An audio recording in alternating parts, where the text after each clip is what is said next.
I never thought my life would feel like a cheap soap opera until Thanksgiving. It all started with the clinking of glasses and the smell of roasted turkey drifting through the living room.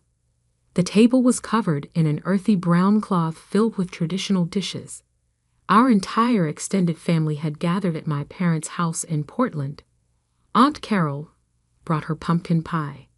My cousin Luke was loudly cracking jokes at the head of the table.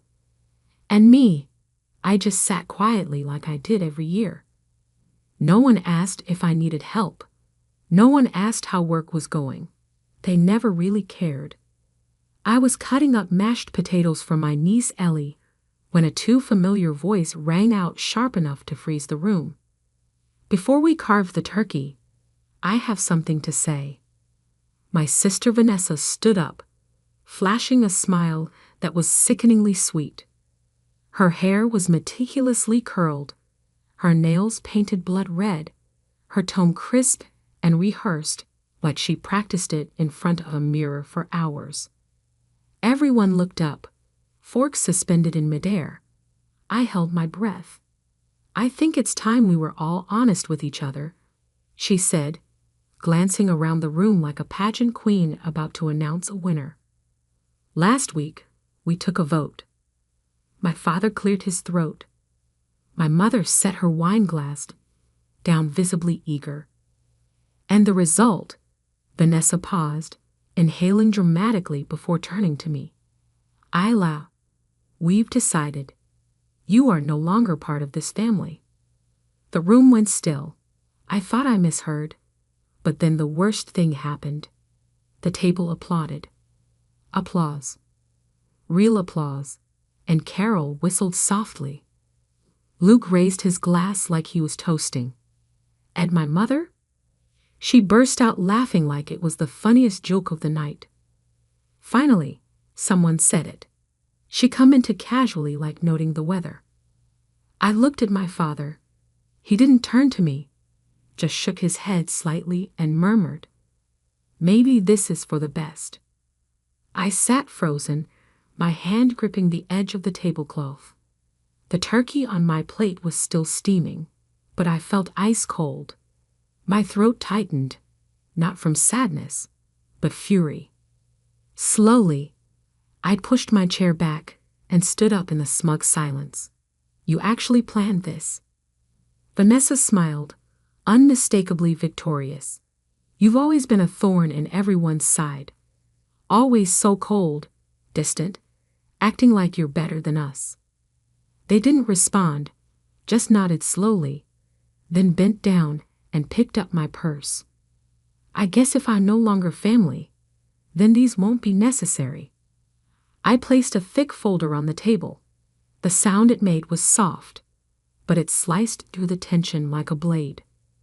Vanessa flinched. "What's this?" I crossed my arms, leaned back, and locked eyes with her. "Why don't you take a look?" The moment she flipped the first page, I saw it. That instant when her smile shattered like glass hitting tile. Her face turned pale. Her hands trembled as she turned to the next page. Then she shrieked, a sharp sound that made little Ellie burst into tears. Everyone stood up. Joel, Vanessa's husband, snatched the folder. Seconds later, he turned to me, his face drained of color. Is this real?" I nodded. Every number, every message, every lie. The holiday table became a silent battleground. Vanessa stood frozen, eyes still processing what she had read. The folder lay open, several pages now scattered on the floor from her shaking hands. No one said a word. The ticking wall clock and Ellie's sniffles on Aunt Carol's lap were the only sounds left. How did you get all of this?" Vanessa's voice cracked.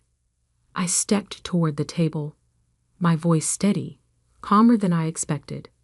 "Because I knew one day you'd do something you couldn't take back." Joel picked up one of the fallen pages. It showed a screenshot of a bank transfer, $2,800 from my account into one under Vanessa's name. right after she tearfully claimed Joel had lost his job. "And this?" Joel asked, voice low but sharp. "3 nights at the Grand Hill Hotel, charged to my card, booked under Alyssa Green." Vanessa opened her mouth, but couldn't form words. My mother tried to interject, but I raised my hand. "I'm not done." I bent down, pulled out another set of papers, and slid them toward my father. "These are for you. A full breakdown of everything I paid for your hospital bills after your fall last year. Itemized, receipts included." My father stared at the papers, his face unreadable, but his hand trembled slightly on the table. Then I turned to my mother. "And here's a screenshot of your bank transaction from March 14th, $2,200.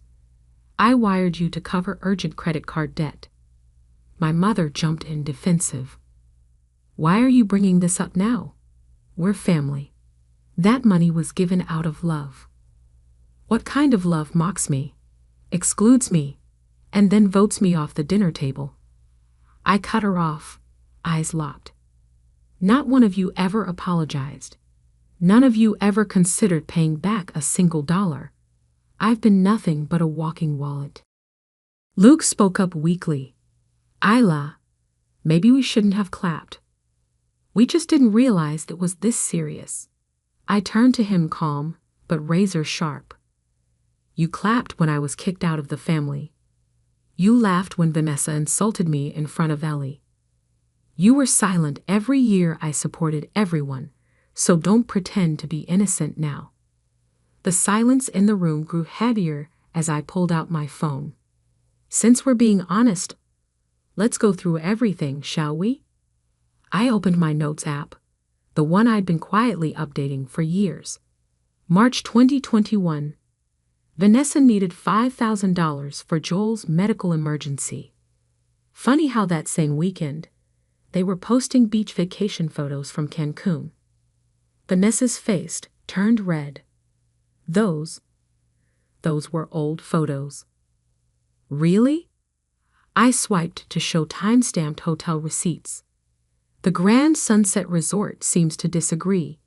Posted by Alyssa Green, your favorite alias." Joel turned to Vanessa, his expression darkening. "You told me your friend paid for that trip." I continued, my voice steady. July 2022. Mom's desperate call about property taxes. $3,200 transferred. August 2022. Dad's car repair. $1,800. September 2022. Vanessa's business investment of $7,000, which actually funded her shopping spree at Nordstrom. My mother tried to interrupt. "Sweetheart, every family helps each other." "Let me finish." I cut her off.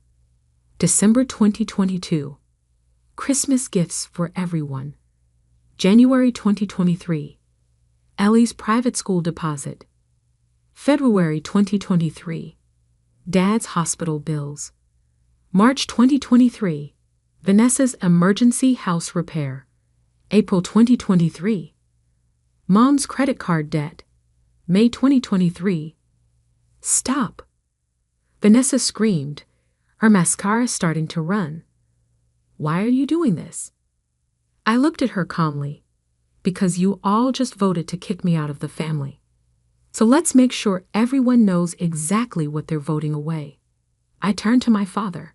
"Remember when you bragged to Uncle Steve about paying off your medical debt yourself?" Showing the transfer receipts from my account. Dad's face turned ashen. Uncle Steve looked between us, confusion turning to understanding. "Or how about when Vanessa won Employee of the Year at her company?" I continued. "Should we tell everyone about the $12,000 investment I made in her boss's wife's startup that mysteriously got her the nomination?" The room was dead silent now. Even little Ellie had stopped crying, sensing the tension. "And Mom," I turned to her, "remember that fundraiser you organized for the church? The one where you were praised for your generous anonymous donation. Would you like to tell everyone who actually made that donation? My mother's hand started shaking. I meant to pay you back. No, you didn't, I said softly. None of you did, because you never saw me as family. I was just a convenient ATM with a guilty conscience. Aunt Carol, who had been unusually quiet, spoke up. But why did you keep giving if they treated you this way? I smiled sadly, because I kept hoping that one day, just one day, someone would say, thank you, and mean it. That someone would acknowledge me as more than just a walking checkbook. I pulled out one final document. This is a complete record of every loan, every gift, every financial support I've provided over the past 5 years. Total amount: $178,432. The number hung in the air like a guillotine. But don't worry, I continued, my voice ice cold. Since I'm no longer family, I already contacted my lawyer. Every transaction will be treated as what it actually was, an unpaid loan. You have 30 days to start repayment, or we can discuss terms in court. Joel collapsed into his chair. We can't pay that back. Not my problem anymore, I replied. After all, I'm not family, remember? The room erupted into chaos. Vanessa started sobbing, mascara running down her cheeks. Joel was frantically scrolling through their joint bank account on his phone. My mother had her head in her hands, while my father just sat there, staring at the pile of receipts like they were written in a language he couldn't understand. You can't do this, Vanessa choked out between sobs. We're your family. I let out a hollow laugh. Funny how I'm family again when you need money. 10 minutes ago, you were leading the charge to kick me out. But Ellie's school, she started. Should have thought about that before the vote. I cut her off. I'm sure you can find another private school that costs less than $30,000 a year, or maybe sell some of those designer bags I inadvertently funded. My father finally found his voice. Isla, be reasonable. We can't possibly pay back that amount. I turned to him slowly. Remember last month when I asked to borrow $200 for car repairs? You said, and I quote, "It's time you learn to handle your own problems." Well, Dad, it's time you all learned to handle yours. But the hospital bills, he stammered, are now your responsibility. I finished, just like they should have been from the start. My mother tried a different approach. Sweetheart, we made a mistake. We were emotional. Can't we just forget this happened? Like you forgot about the $15,000 I gave you for home repairs? The money you actually spent on that luxury cruise? I pulled out another receipt. The one you told everyone was won in a radio contest. The color drained from her face. Aunt Carol, who had been quietly processing everything, suddenly stood up. I think I need to leave. Oh no, I said, pulling out another folder. You might want to stay for this part. Remember that investment opportunity you pitched me last Christmas? The one that turned out to be a pyramid scheme? She froze mid-step. I have copies of all our conversations, the wire transfers, and, I smiled coldly, the very interesting emails you sent to your friends bragging about how you'd found an easy mark in your naive niece. Luke, who had been unusually quiet, tried to slip away from the table. Leaving so soon, cousin? I called out. Don't you want to explain to everyone how you managed to afford that new truck? The one you bought right after I loaned you money for your sick dog's surgery. He slumped back into his chair. I stood up, gathering my things.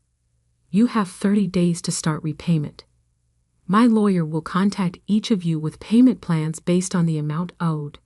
If you choose not to comply, we'll handle this legally. But what about holidays? My mother asked weakly. Family gatherings? You voted, remember? I replied. I'm not family anymore. I'm just a creditor collecting on bad debts. Vanessa made one last desperate attempt. Please, Isla. Think about Ellie. She loves her school. I looked at my niece, who was watching everything with wide, confused eyes. Maybe you should have thought about Ellie before you taught her it's okay to mock and exclude people who help you. I walked to the door, then turned back one last time. Oh, and one more thing. I've already frozen all my accounts and credit cards. No more emergency calls. No more urgent transfers. No more silent ATM at your beck and call. The silence that followed was deafening. As I stepped out into the cool November air, my phone started buzzing with messages and calls. I blocked them all, one by one. In my car, I found an old photo tucked in the visor. Last year's Thanksgiving, everyone smiling, pretending to be the perfect family. I took it down and dropped it in the trash. 3 days later, my lawyer sent out the official notices. Within a week, Vanessa had to pull Ellie out of private school. My mother's credit cards were declined at her favorite stores. My father started getting calls from the hospital about payment plans. They tried everything: guilt trips through distant relatives, tearful voicemails, even showing up at my office. But I held firm. Years of manipulation and entitlement had finally met their match in cold, hard legal documentation. 6 months later, I sat in my new apartment across town, reading their first mandatory payment notifications. It wasn't about the money anymore. It was about consequences, about learning that actions have real repercussions. My phone buzzed with a text from an unknown number. Ellie, using her friend's phone. Aunt Isla, I miss you. Mom says we can't talk to you anymore, but I wanted you to know I understand now. They were mean to you. I'm sorry I didn't say anything. I smiled sadly and saved her message. Maybe there was hope for the next generation. Maybe they'd learn what the adults never did. That family isn't about what you can take, but what you freely give.